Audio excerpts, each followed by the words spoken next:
I rate Shakur already as a pound-for-pound great, and to represent fighters like him and Bam and Jaron Ennis, these are pound-for-pound greats that you can put in with anybody and believe you can beat them. So, of course, we'd love to welcome him to Matchroom if it makes sense for everybody, and we look forward to seeing him here in Philadelphia on Saturday night. It took me 5 years to sign this man.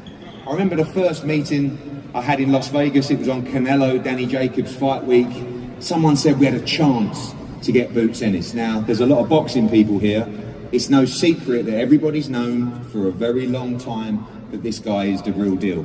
A year later, 6 months later, I said, in the end, I said, stop wasting our time. Shout out Sean Palmer and Kevin Rooney. They kept trying. And recently, we, of course, made the huge announcement that Jaron Ennis would be signing with Matchroom Boxing and DAZN. Now, but you know the great thing, and I shouldn't really say this, sometimes I go to a city and I tell a little bit of a porky pie. That's a lie in the UK, right? And I say, this kid, oh, he's going to be a world champion. Oh, he could be a great. Oh, he could be this. That's my job. But you see, when you have a fighter like Jaron Ennis, I'm not even lying. So now the whole city can say, not only are we bringing big-time world championship boxing back to Philadelphia, but we're doing it with a young man that may be the very best in the entire sport. But he's got to prove it, and he's got to prove it. With Eddie Hearn and Matchroom Boxing, right. How you feeling about that? I feel like it was a great move that we did. You know? But we don't really have to build Subriel in Puerto Rico. He's already built.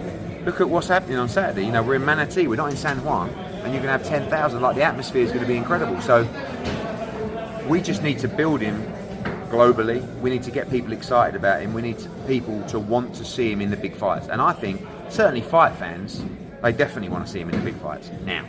You know, and we got to really go on and, you know, if he looks good on Saturday night, he's going to put the pressure on us, and we have to deliver. Everybody's been asking about grades for your performance in the ring, but I just want to ask an unorthodox question. You know, it's your first fight with Eddie. Mm-hmm. You're here at home. You had a great sellout crowd. Obviously, you were excited. You said it was a dream come true. Can you just give Eddie an early grade for your first fight with him with Matchroom? Eddie, an early grade? You want me to give him a grade? Give him a grade as a promoter. So far. At A+++++. What about you? What about you, Bozy? The grade I give him is 10. 10, 10, 10, 10. I'm so glad this is live around the world. Listen, Eddie, he know what he's doing, man. He's one of the greatest promoters out here today.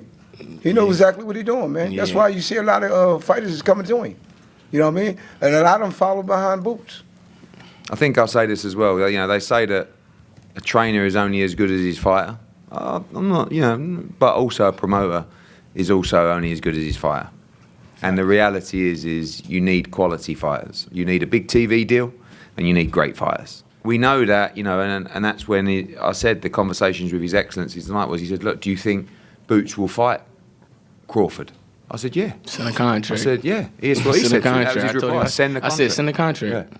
So that's for next year, but we're going to fight again in October, November. And I said to His Excellency, maybe if you want, we'll go co-main event on Bivol Beterbiev in October out there, you know? Or we can come back here. But I'll tell you what, you know, I've not thought about that. I mean, him versus Boots at the ballpark, him versus Crawford at the ballpark, fuck me. I mean, this table's about to jump up in a minute. That's got me really excited. See, I've been saying this. I done said this in multiple interviews. I done said this everywhere. I feel like Eddie Hearn is one of the best promoters in the game. I love the way that he do his job. And I would definitely love to be a part of the stable, but I definitely am going to talk to everybody else and see what's the best available option. But for sure, I think he's one of the best in the game. You know, the crazy thing is, I was thinking, when he turned pro, I was thinking this the other day, I actually sat down with Jay Prince. Yeah. And we made an offer.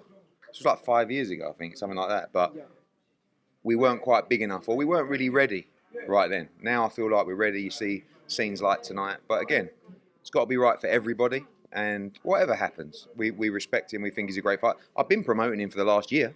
I think longer than that. I know. I've been saying every interview, this kid's unbelievable. He's pound for pound great star. So I'm not even getting paid for it. So I don't mind. I like to see great fighters. I love boxing. So when I see him fight, it's like when I watch Boots. It's like poetry. It's like an artist painting a picture. You know, it was just His Excellency. Watched the fight, wanted to have a quick word with Boots, and he said, you know, if there's no Canelo fight, he wants to make Boots v Crawford.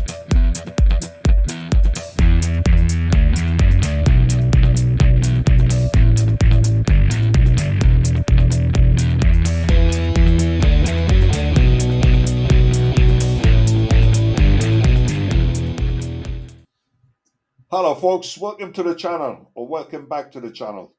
Before I start, let me start by saying I like Eddie Hearn. Some people might not like him, but I personally like him, or I'm beginning to like him. He's like a Marmite to me, and I acquire taste, but I'm growing to like him. What he's doing for the boxing, with the help of Turki Al-Rashid, is heading in the right direction. Even if they sometimes set up easy fights for good fighters to boost their records and promote them as world beaters later in their careers. I understand it's a business. They have to make money and pay wages. Coming back to Eddie, he seems like a promoter who genuinely cares about his boxers. He wants them to be the best they can be and tries to get them the best deals possible and give the public a good entertainment. You don't see any other promoter traveling back and forth to America and Saudi Arabia on a regular basis. It's no wonder some of the best fighters are signing up with Matchroom Boxing. His dad, Barry, must be very proud of him. Last night, one of his boxers, Jaron Ennis, the new signing, gave a good performance against David Avanesyan. I have to admit, David had a good record, but was outclassed in every way. And by the way, doesn't David Avanesyan look like a Prince Nazim? Have a look at him. In my book, David stood no chance, and here is why. Jaron was taller, had a longer reach, and was bigger and stronger, even though Jaron was out for a year. It was hard to see David beating him. This fight dusted off the cobwebs for Jaron and set him up for a big payday. I'm sure Eddie will find another good opponent for Jaron to get him in the shape to face Terence Crawford. That's if they're going to meet. In my opinion, at the moment, he will lose to Crawford. Crawford is not David Avanesyan. Crawford has superb boxing skills and boxing IQ, and he won't be as small as David Avanesyan. Jaron was working to the body last night, which slowed David down and affected his performance. And David knew he was fighting a losing battle. When he did get hit with a few blows, the belt shots, it wasn't intentional because David was smaller than Jaron. Few times Jaron missed the target and went low. It was because of the style they fight and height difference. Have a look at it, the size between them. You could see the size difference. And David was afraid to get hit to the body and kept backing down. It took Jaron a couple of rounds to figure out David. And when he did, Jaron became more confident and took over and started to break him down. And I still can't get over how much David looks like Prince Nazim. Nevertheless, most of David's wins were against opponents that were in the same class as Jaron. This is what happens when you fight weaker opponents and you think you are the best thing since the sliced bread. Then you come up against someone special, and he did. He met Jaron Ennis. And he did get knocked out by Crawford too. Unfortunately for David, he came up against Jaron, which has the ability, skill, the build, and IQ to become a real good boxer. But Jaron won't be at the moment a great boxer. He needs to do a couple of more fights. Coming back to Jaron facing Crawford, Jaron will be in trouble. He sometimes showboats in his fights if he thinks he has the upper hand. But against Crawford, he has to bring all the skills and determinations he's got. Crawford not only has a very high boxing IQ, but also has speed in both ends, with a 77% knockout ratio. Can Jaron stand up to Crawford's power punches? I don't think Jaron is capable of beating Crawford. There isn't anyone in the welterweight, lightweight, light middleweight, or light welterweight division who can beat him unless he wants to be beaten. Will Canelo Alvarez take him on? The only way Canelo will fight Crawford is if the money was huge. There's no chance of Crawford stopping or knocking Canelo out, but will be a very interesting fight if it does happen. We'll see how much Turki Al-Rashid can come up with to set this fight up, if he does want it. He might want Jaron Ennis to face Crawford. My money will be on Crawford to beat Jaron. Jaron needs a few more fights before he can face Crawford. He needs to polish his timing and footwork, bobbing and waving. Otherwise, Crawford will punch his head like speedball in the gym. He should stay under 47 for a while. Forget under 54 until end of next year. We will see how Crawford does soon this year and how he performs.